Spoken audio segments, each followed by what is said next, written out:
It was D.L. Moody that said this: the only man safe outside the sight of a policeman is the man who carries his policeman with him.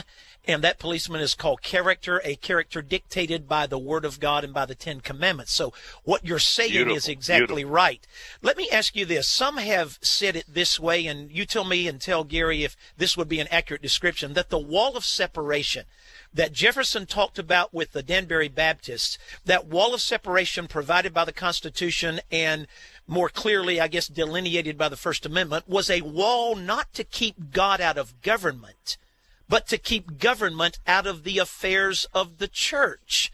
In other words, what our founders did not want and what they set up a constitution to keep from happening was a state denomination like we came from in England, where Anglicanism, the Anglican Church, was the official state denomination. They wanted freedom of religion so that any denomination of the Christian faith could be practiced, but not one of them dictating to the others and becoming the official state denomination. Would that be an accurate description?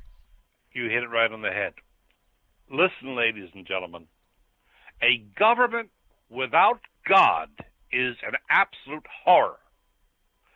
Governments that do not believe and acknowledge God end up creating a hell on earth.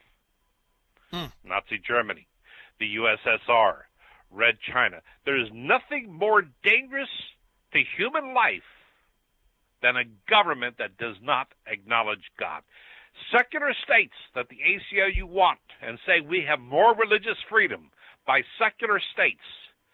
Well, I would like my friends in the ACL to remember that the Soviet Union, Nazi Germany, and Red China are all secular states. And it was murder incorporated.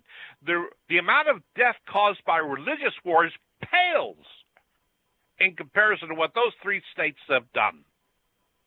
Also, a government with church united also creates a hell on earth. Religious wars have their own form of horror. Now, our framing fathers saw Europe, and they saw their religious wars.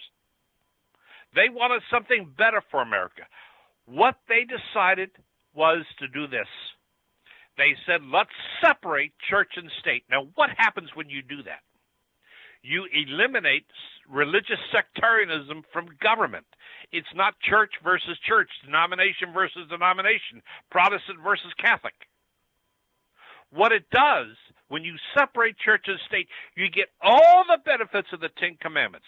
You get all the benefits of the Sermon on the Mount. You get all the benefits of the Golden Rule without religious warfare.